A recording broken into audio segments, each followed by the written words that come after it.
Hola, ¿cómo están? Vamos a continuar con nuestro estudio del libro de Romanos.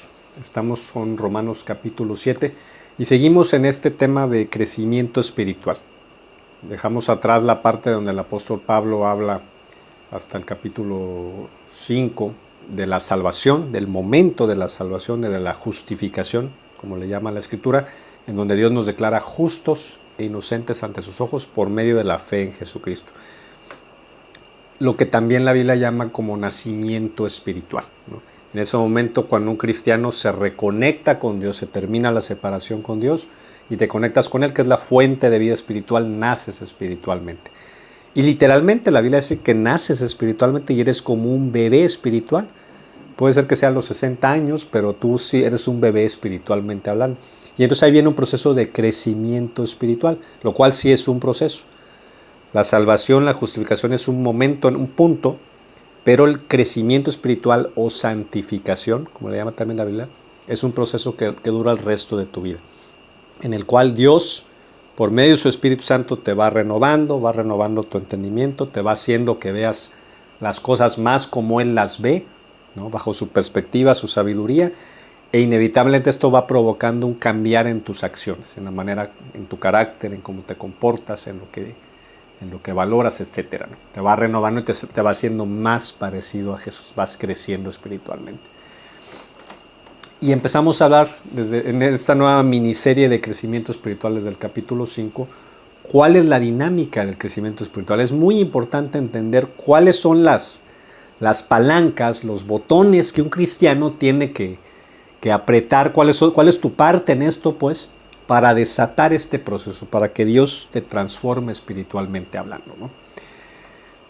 El capítulo 7 es buenísimo, es espectacular porque nos muestra una derrota espiritual del apóstol Pablo, ¿no? Este proceso de crecimiento espiritual es como has visto esas gráficas de las bolsas de valores, ¿no? Que se mueven y suben y así. Bueno, es algo así, ¿no? El proceso de crecimiento espiritual no es una línea recta hacia arriba, es un proceso accidentado, ¿no? Donde tropiezas, donde caes, donde vuelves a crecer. Idealmente lleva una tendencia, sí, con caídas y bajas, pero hacia arriba, ¿no? Idealmente esa es la tendencia que debe llevar el cristiano creciendo espiritualmente, ¿no? Lo peor que te puede pasar es que te quedes plano o peor que caigas, ¿no? Y aquí lo que vemos en el capítulo 6 es como si fuera una pum, no una caída pequeña, sino una depresión en esa gráfica, ¿no? Una derrota espiritual fuerte del apóstol Pablo, ¿no? Que por eso es tan valioso, yo creo, este capítulo, ¿no? Porque nos retrata los cristianos en este proceso, cómo podemos fracasar y qué cuidado tenemos que tener, qué tenemos que entender para poder salir de esta situación. Entonces, ¿por qué fracasa aquí el apóstol Pablo? Porque le pasa algo que nos pasa a todos los cristianos, ¿no? Nos vamos tras lo que nos parece más lógico. A ver, si yo quiero ser más como Cristo, ¿qué podría ser más lógico que tratar de obedecer los mandamientos? ¿No? Los mandamientos de Dios, lo que retrata lo que Dios quisiera ver en nosotros, quiere ver en nosotros, lo que es correcto, como debemos de vivir, ¿no? Pues lo lógico es que yo como cristiano entonces pues le eche más ganas, ¿verdad? Ya hay este deseo en mí de ser así, ¿no? Como los retratan los... Vamos a resumir para efectos prácticos los mandamientos, ¿no? Los mandamientos morales de Dios son mucho más de 10, ¿no? Pero se condensan en los dioses, es lo que el Nuevo Testamento llama la ley. Cuando el Nuevo Testamento habla de la ley se refiere a todas las regulaciones, mandatos y ordenanzas del Antiguo Testamento que Dios le da a Israel, pero moralmente los morales pues los condensamos en los 10 mandamientos, ¿no? Bueno, ¿qué podría ser más lógico que cristianos? Que pues es así como debo de vivir, ya recibí a Jesús, ya soy parte de su familia, pues es así, lo que me tengo que enfocar es en obedecer esto y seguir esto, ¿no? Esto es lo lógico y es el camino de millones de cristianos, ¿no? Y sería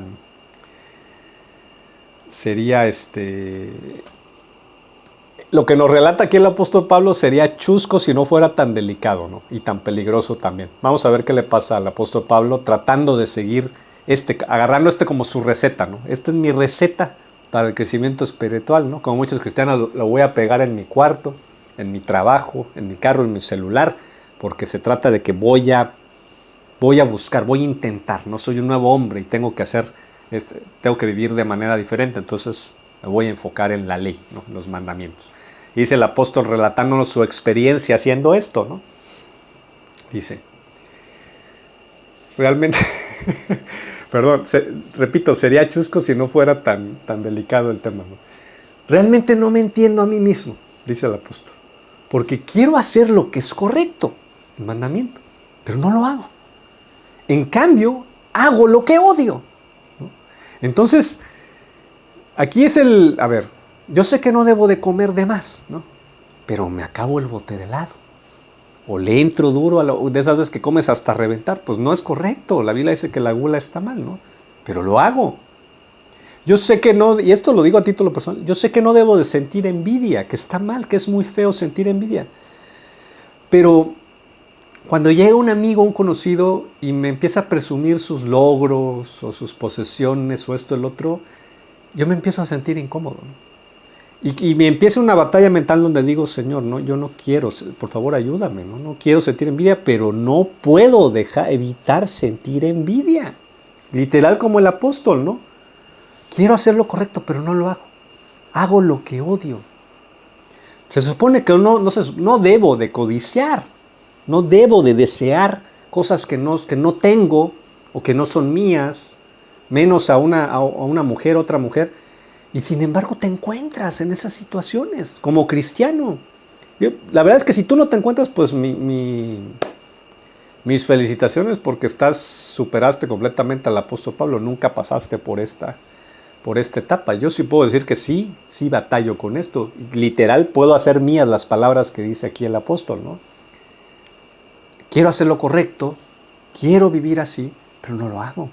Y en cambio termino haciendo lo que odio. Y dice el 16, pero si yo sé que lo que hago está mal, eso demuestra que estoy de acuerdo con que la ley es buena. Entonces, no es que esto sea el problema. Yo estoy de acuerdo, está bien no codiciar, no envidiar, no mentir. Si viviéramos así, pues estaríamos en el Edén, ¿no? Esto es lo que Dios quiere para nosotros, que podamos vivir de esta manera, porque eso solo trae bendición, ¿no? Y sin embargo, entonces, el problema no es dice. Yo estoy de acuerdo con que eso está bueno, pero si hago lo que yo no quiero hacer, y cuando hablo, Pablo, de que mi mente se revela esto contra el deseo de mi mente, se refiere a este hombre interior, este nuevo deseo que el Espíritu Santo ha puesto en ti de querer vivir así, ¿no? Dice, pero si hago lo que no quiero hacer, entonces ya no soy yo el que lo hace, porque yo quiero vivir así, pero algo pasa en mí que termino haciendo lo contrario. Entonces no me entiendo a mí mismo, no sé qué pasa, dice el apóstol Pablo.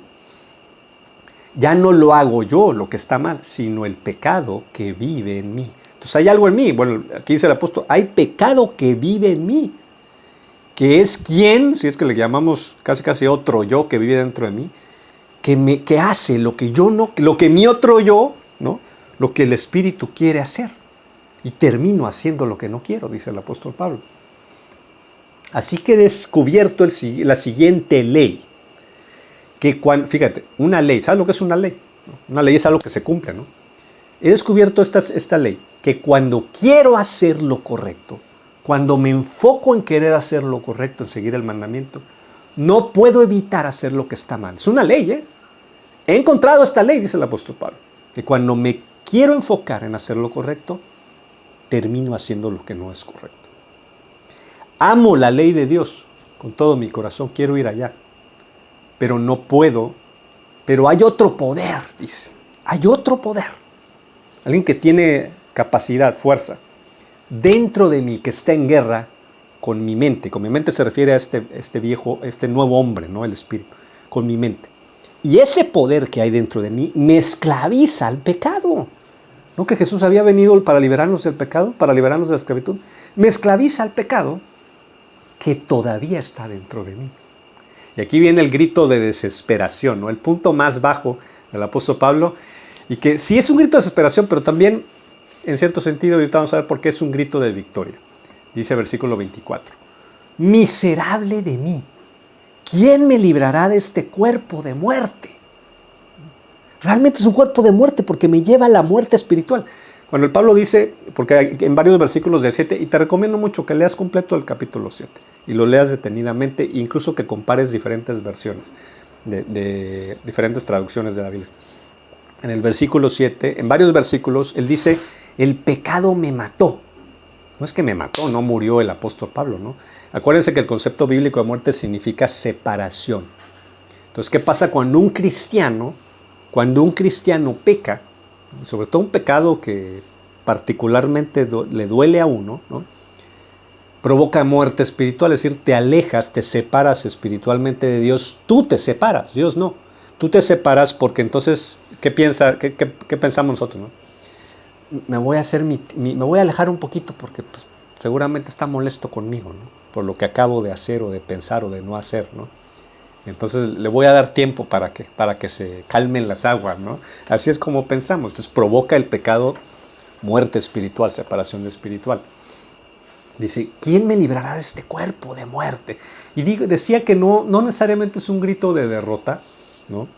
Puede ser un grito de derrota si nos vamos por la vía incorrecta, pero puede ser también un grito de victoria. ¿Por qué de derrota? Porque es muy peligroso. Es muy peligroso cuando tú eres cristiano, llegas al punto donde te das cuenta que tú no puedes cumplir con los mandamientos. No puedes cumplir con la ley de Dios. Porque te pasa lo que dice el apóstol Pablo, ¿no? Te encuentras fracasando moralmente una y otra vez. ¿Y qué puede pasar en ese punto? Que tú como cristiano pues abandones el caminar porque te desilusionas. Dices, pues no puedo dejar estos hábitos, no puedo de cambiar mi carácter, no puedo dejar de hacer esto que me sigue lastimando. Y al final tomas la decisión de, ya, guardo mi Biblia o la regalo, lo que sea, y me alejo, ¿no? Completamente.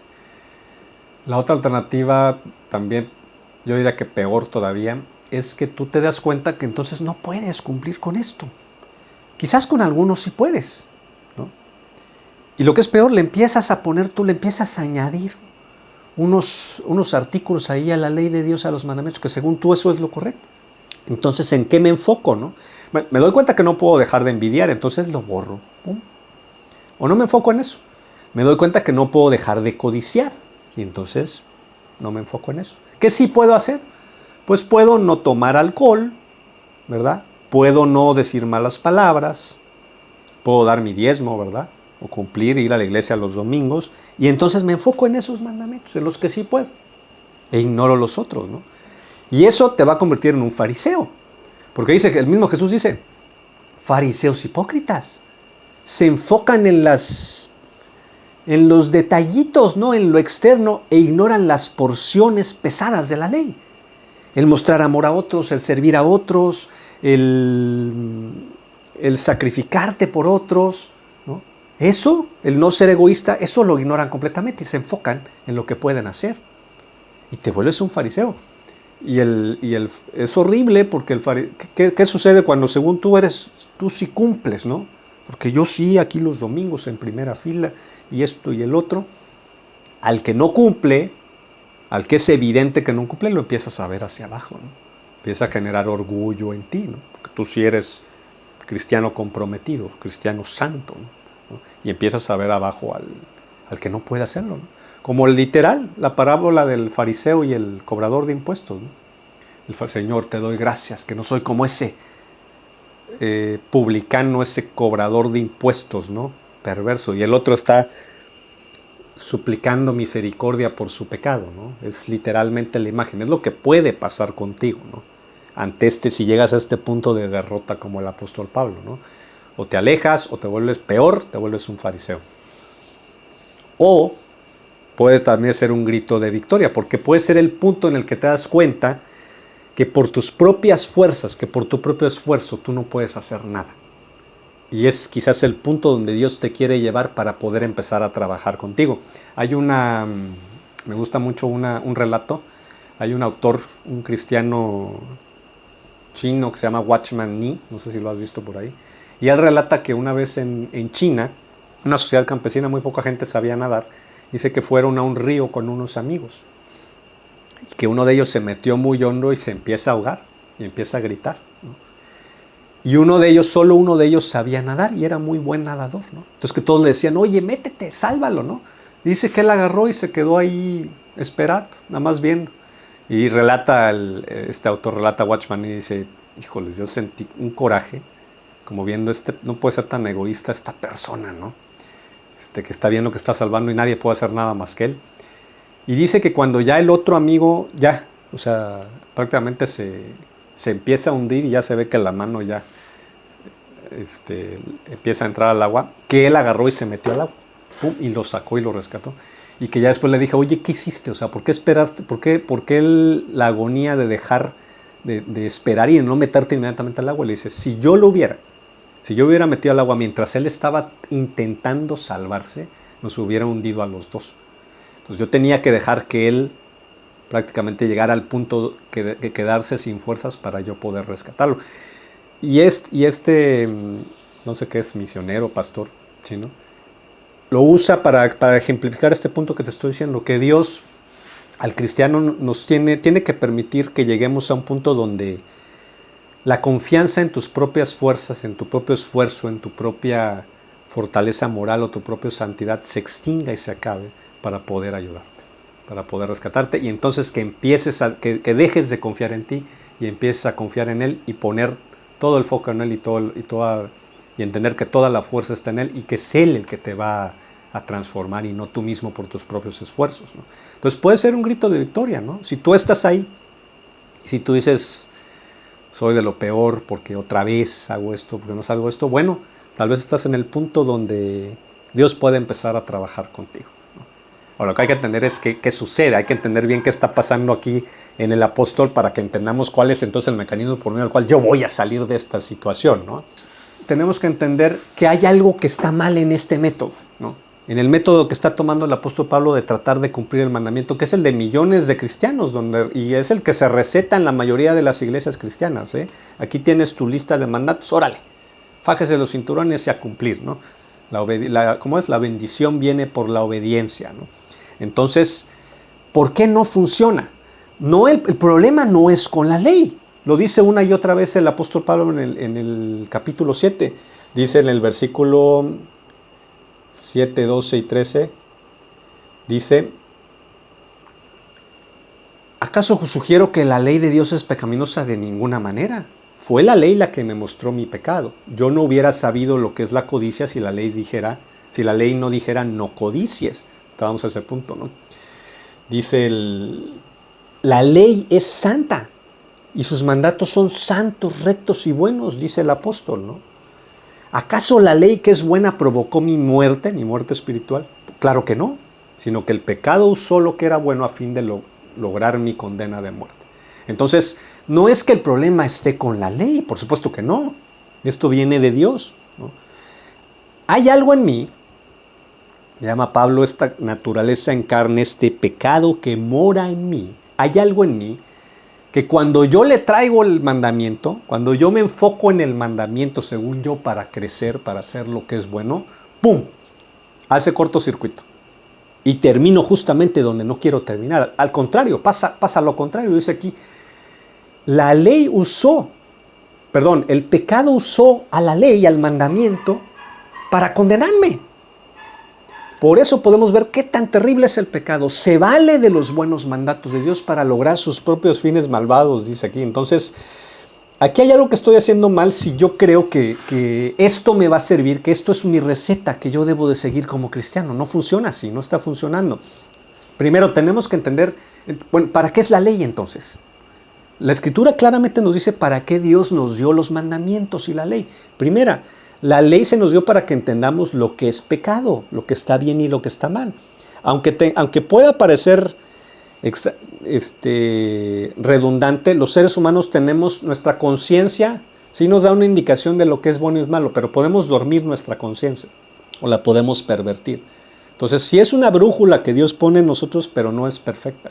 Entonces, por ahí te puedes encontrar ahí con la persona que dice, yo amo a mi esposa, ¿no? Pero tengo ahí mis canitas al aire, ¿no? Tengo ahí mis asuntitos con otras mujeres, ¿no? Pero no significan nada. No es un tema, no está mal, ¿no? No estoy haciendo algo que esté mal. Yo sigo con mi esposa, yo amo a mi esposa, a mis hijos. Esos son solo canitas, ¿no? Travesuritas, por decirlo así. Y en la mente de esta persona, pues eso no está mal. Su conciencia y su brújula moral no está bien calibrada, igual que la de todos los seres humanos, ¿no? Entonces, ¿para qué Dios da la ley? Para que claramente, externamente, como un estándar absoluto que viene de Dios, nos diga, no, esto está bien y esto está mal. No te engañes, no te equivoques. No eres tan bueno como crees, ¿no? No adulterar, es uno de los mandamientos, punto, ¿no? Entonces, la ley, parte de eso es que nos define lo que es el pecado, ¿no? Dice Romanos 3, porque por medio de la ley es el conocimiento del pecado, ¿no? Otro de los propósitos que tiene la ley, para lo cual Dios nos la dio, es también para llevarnos a los pies de Cristo, ¿no? En Gálatas 3, Pablo dice, la ley es nuestro ayo o nuestra tutora para llevarnos a los pies de Cristo. La palabra ayo o tutora en el griego del Nuevo Testamento es paidos gogos, pedagogo, como maestro, ¿no? Es como un maestro de kinder que nos lleva de la manita donde tenemos que ir. ¿Por qué dice el apóstol Pablo que la ley te lleva a Cristo? Porque si tú lo entiendes, si tú eres honesto contigo, con tu pecado, pues te vas a dar cuenta que los quiebras. Ya mentí, ya codicié, ya adulteré, si no con el cuerpo, al menos con la mente. Ya robé, ya asesiné, si no con el cuerpo, al menos con la mente. Entonces ya quebré la ley. Estoy bajo el juicio de Dios y necesito de un Salvador. Por eso dice que la ley es nuestra maestra de kinder que nos lleva a los pies de Jesús. Y venida la fe en Cristo, dice Gálatas 3, 24, 25, ya no necesitamos de la ley, porque ya estamos con Cristo, ya estamos en la fe. Entonces, para eso sirve la ley. Nunca, no hay ni un solo versículo, no hay ni un solo versículo en toda la Escritura que te diga que la ley es una receta para el crecimiento espiritual, para que tú puedas crecer espiritualmente. De entrada dice Romanos 3:19, porque por medio de las obras de la ley, de tratar de cumplir los mandamientos, nadie podrá ser jamás justificado delante de Dios. Nadie va a ser declarado inocente, justo, delante de Dios, porque nadie la puede cumplir para empezar. Y podríamos añadir, por lo que se nos explica en los siguientes capítulos, y por medio de la ley, nadie jamás será santificado delante de Dios. Nadie va a crecer espiritualmente tratando de cumplir las obras de la ley. Tampoco funciona así. No se nos dio para eso, no es su propósito de la ley. Es más, lo que tenemos que entender es que es exactamente lo contrario, que tiene el efecto contrario. Y por eso digo, esto tenemos no solo entenderlo, sino también tenemos que enseñarlo. Porque vuelvo a repetir, esta lista, la lista de los mandamientos, es la prescripción que se hace en la mayoría de las iglesias para la vida del cristiano. Anda, ve y cumple eso. Enfócate, obedece, aquí está, órale campeón, aquí está tu prescripción. Llegas, tengo estos problemas, no puedo esto, no puedo trabajar con mi carácter, cumple los mandamientos, ahí está tu receta. Y sale peor, acaba de matar casi, mejor mátame de una vez. Porque lo que dice aquí el apóstol es que tú recetas esto y tú te enfocas en esto, ¡pum! Y sales peor. Acabas como dice el apóstol Pablo, no trato de hacer lo correcto y no lo hago. La ley usa lo que es bueno para provocar en mí más pecado. Y ya dijimos que el problema no es esto, el problema está en mí. ¿Qué hay en mí que hace que salga contraproducente, que me enfoque en la ley para tratar de crecer? Para tratar de resolver los problemas espirituales, morales que tengo, ¿no? Hay un problema en mí. Es el pecado que mora en mí, dice el apóstol Pablo. Entonces, ahorita vamos a ver cuál es el tema, ¿no? Quiero leer este versículo porque es escandaloso. Es escandaloso y también es escandaloso que no lo conozcamos si está aquí en Romanos capítulo 5. Fíjate lo que dice Romanos 5:20. Anótalo ahí, chécalo personalmente. Romanos 5:20 dice, porque la ley se introdujo, Dios introdujo la ley para que el pecado abundara, para que el pecado se multiplicara. ¿Cómo? Entonces, ¿Dios quería que hubiera más pecado? No. Pero el hecho de Dios dar la ley, lo único que hace es que el pecado se expanda. Esto es tremendo, ¿no? Porque, a ver, si yo lo que estoy haciendo como cristiano es meterle ley a mi cuerpo, si agarro la ley, ¡pum!, y me la pongo enfrente para tratar de hacer lo que debo hacer, ¿no? Hay iglesias donde lo recitan todos los domingos, increíble, ¿no? Todos recitemos juntos los mandamientos, ¿no? Dicen, le estoy metiendo ley, ¿y qué es lo que provoca la ley? ¿Qué dice Romanos 5:20 que provoca la ley? Se multiplica el pecado. Es justamente lo que no queremos y es lo que le estamos metiendo. Está fundamentalmente mal la receta que queremos usar para crecer e incluso para la iglesia, ¿no? Hay un problema fundamental porque no le estamos metiendo lo que no funciona. Romanos 6:14 dice, el pecado no se enseñoreará, no los va a controlar, no los va a dominar a ustedes, porque ustedes no están bajo la ley, sino bajo la gracia. Léelo al revés, es perfectamente válido. Si ustedes se ponen bajo la ley, si ustedes están bajo la ley, entonces, ¿qué va a pasar? El pecado se va a enseñorear de ustedes, los va a controlar, los va a esclavizar. Y es justamente lo que dice el apóstol Pablo. Yo me pongo bajo la ley, a ver, yo tengo que cumplir los mandamientos y el pecado me termina esclavizando. Nuevamente, provoca exactamente lo contrario a lo que creo que debería de provocar. Hay un cortocircuito en algo que está en mí, ese otro yo que dice el apóstol Pablo, con la ley. Y no va a funcionar y no es por ahí. Te va a llevar a la derrota espiritual. Mira el versículo 5 del capítulo 7, dice, cuando vivíamos controlados por nuestra vieja naturaleza pecaminosa, los deseos pecaminosos que actuaban dentro de nosotros y la ley despertaba esos malos deseos. Entonces la ley despierta el pecado. Es como que si le alborotara, perdone la expresión, pero como si alborotara una gusanera, ¿no? Le echas algo y se multiplica el pecado. Despierta malos deseos en ti la ley, los mandamientos. Versículo 8, 9 y 10, vean lo que dice. El pecado usó el mandamiento para despertar en mí toda clase de deseos codiciosos. Entonces me di cuenta de que los mandatos de la ley, que supuestamente traían vida, a mí me trajeron muerte espiritual. Porque el pecado se aprovechó de esos mandamientos y los usó para matarme. Espiritualmente, ¿no? Y vuelve a repetir, pero la ley es santa, buena y recta, ¿no? Entonces, ¿cómo puede ser eso? Ya vimos que el problema no es la ley, el problema es que hay algo en mí que reacciona de esta manera cuando tú le expones la ley. ¿Qué es esto? Pues es el definitivo. Primera de Corintios 15, 56 dice, el pecado es el aguijón de la muerte y la ley le da al pecado su poder. Lee este capítulo. La ley le da al pecado su poder. Entonces, nuevamente, cristiano, si tu enfoque es ese, tratar de cumplir el mandamiento y te enfocas en eso, ¿qué crees que va a pasar en ti? Si multiplica el pecado, si hace que abunde, si la ley le das al pecado su poder, si el pecado usa el mandamiento para matarte espiritualmente y le estás metiendo eso, ¿qué crees que va a pasar contigo? ¿Qué crees que va a pasar en las iglesias? Pues lo que vemos. Ese no es el camino para el crecimiento espiritual. Va a llegar a un punto donde es miserable de mí. ¿Quién me librará de este cuerpo de muerte? ¿Y qué pensamos que es el problema? Pues me falta ser más fuerte, me falta echarle más ganas, me falta tener más fe, más comprometido. Pues no parece que sea que el problema sea que no tienes fe en lo que está diciendo la Escritura, si está clarísimo. El problema es que te enfoques en esto. Lo único que haces es alborotar a la carne, al problema. Es que lo que tenemos que entender es que el problema es este ser de carne que dice la Escritura, es este otro yo que vive, esta persona, este otro poder que vive dentro de mí.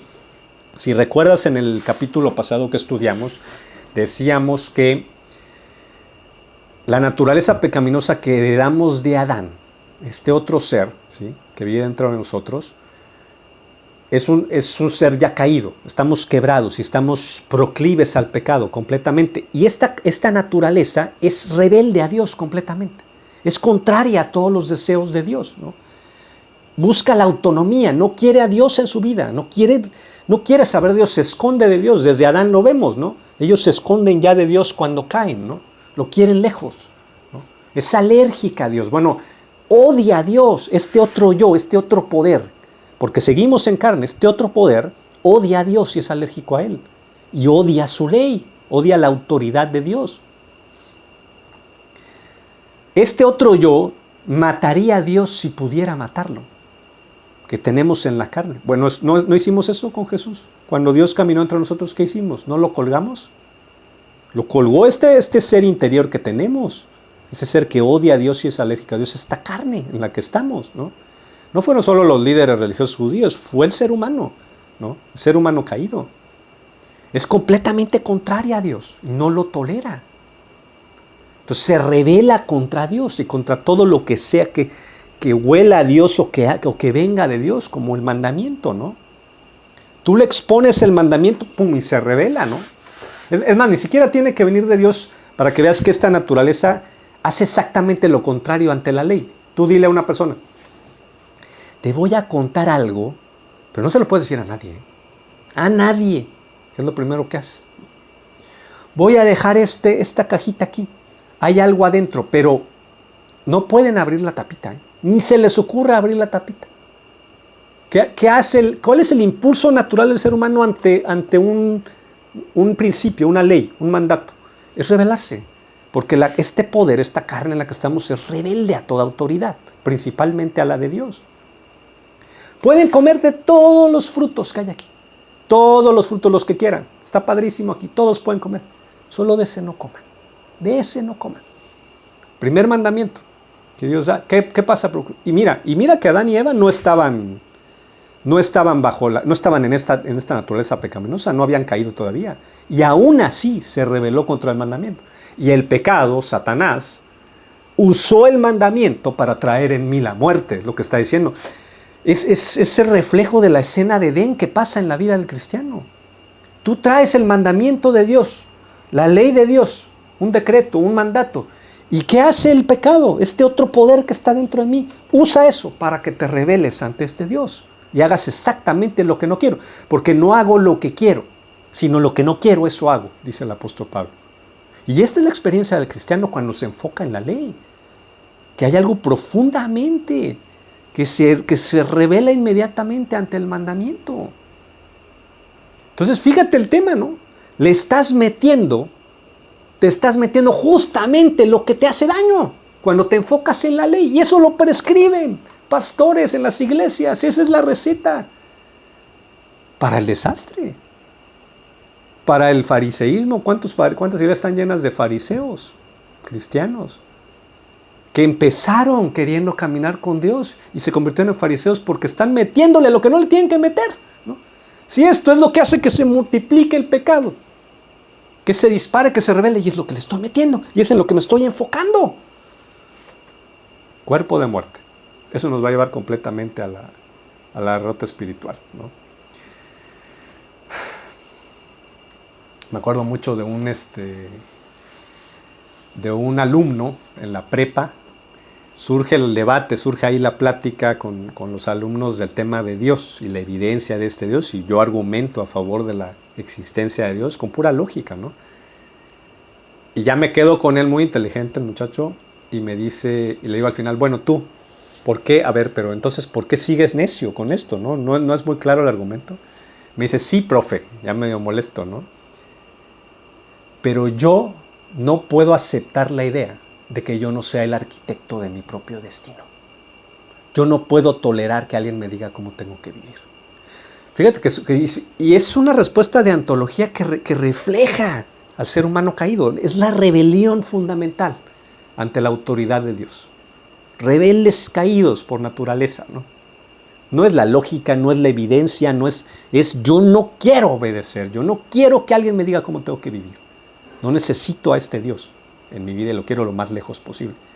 Y esto sigue vivo adentro de nosotros. Dice ahí que la carne sigue viva. Ojo, vimos en el capítulo pasado que Dios le quitó su autoridad a esta cara, a este cuerpo de carne. Es decir, ya no eres esclavo, ya no estás obligado a obedecerle, ya hay una alternativa. Pero no quiere decir que se murió, ahí sigue. Es como imagínate que eres un joven, un niño, y vives en la casa de un padrastro que te maltrata, que te golpea, que abusa de ti, que te insulta, etcétera, lo que quieras, ¿no? Hasta que llega un decreto judicial de alguien que dice, ya, ¿no? Fuera, te quitamos al niño y ya no tienes autoridad sobre él, no le puedes obligar a nada, ¿no? No murió, ahí sigue, ahí está esta persona sigue ahí. Ya te quitaron de su esfera, de su autoridad, ya no estás obligado a. Pero ¿qué pasaría si yo agarro y me meto solito, yo por mi propia decisión voy y me meto a la casa? Aquí vengo otra vez a la casa, ¿no? pues yo solito me pongo sobre su tutela. Y es lo que hacemos con este otro yo que está dentro, con la naturaleza carnal. Está ahí. Ahora sí que está ahí solito porque ya no tiene el poder que tenía sobre ti. ¿Y qué pasa cuando tú llegas y le metes la ley? Cuando tú llegas con el mandamiento, no codicies, no envidies. Dice, esto es lo que yo quería, de aquí soy, ¿no? Y el pecado usó lo que es bueno para provocar en mí la muerte. Y el pecado se enseñoreará de ti al ponerte bajo la ley. Le estás dando la herramienta, porque la ley le da al pecado su poder. Le estás metiendo la herramienta para que te sojuzgue y te lleve esclavo de nuevo al pecado y provoque muerte espiritual. Exactamente lo contrario que tenemos que hacer es lo que hacemos. Completamente la prescripción, el mecanismo que nos debe llevar a la victoria y al crecimiento espiritual y hacer lo que Dios quiere hacer en nuestra vida es exactamente contrario a lo que hacemos normalmente y lo que se enseña normalmente en las iglesias. Y aquí está en estos capítulos. Aquí está la experiencia del apóstol, ¿no? Y para cerrar, vuelvo a los versículos, a los primeros que no los leímos. Dice el apóstol Pablo: amados hermanos, ustedes que conocen la ley, no saben que, nuevamente, ¿no? El tema de entender, ¿no saben que la ley se aplica solo mientras ustedes estén vivos? Pues sí, ¿no? Hasta las leyes que no la ley de Dios, sino las leyes civiles o penales, no aplican sobre los muertos hasta donde yo sé, ¿no? No hay leyes que condenen a los muertos a la cárcel o a cobrarles impuestos, no lo sé. Aplican sobre los vivos, es bastante obvio, pero va a ser que se nos olvida. Porque dice el apóstol, si una mujer se casa, la ley judía del Antiguo Testamento, la une a su marido mientras él viva, pero si él muere, ella queda libre de la ley. Así que mientras el marido esté vivo, ella cometería adulterio si se mete con otro hombre. Pero si el marido muere, ella queda libre para casarse de nuevo. Lo que está diciendo es, y no recuerdan, amados hermanos, la cuestión es la siguiente, dice el versículo 4. Ustedes ya murieron a la ley cuando murieron con Cristo. Y ahora están unidos a aquel que se levantó de los muertos. Ese viejo marido ya está muerto y ahora te casaste con otro, con Jesús, para que lleves fruto para Dios. Entonces, lo que está diciendo, antes de que conocieras a Jesús, estabas bajo la ley, esclavo al pecado. ¿Por qué? Porque rompías la ley y no podías cambiar nada dentro de ti. Estás bajo el juicio de Dios y en muerte espiritual completa, ¿no? Pero recuerden lo que estudiamos la vez pasada, que Dios dice, Romanos capítulo 6 dice, que Dios nos crucificó con Cristo y morimos junto con Cristo, nos sepultó juntos. Entonces morimos a la ley. La ley ya no se aplica sobre una persona muerta, ya no estás obligado a cumplir los mandamientos, que ni puedes, ya no estás obligado. Estás ahora, resucitaste y estás casado con Jesús para que le sigas a Él y su Espíritu Santo. Y esa es la trayectoria que vamos a estudiar. ¿Cómo vamos a llevar fruto para Dios?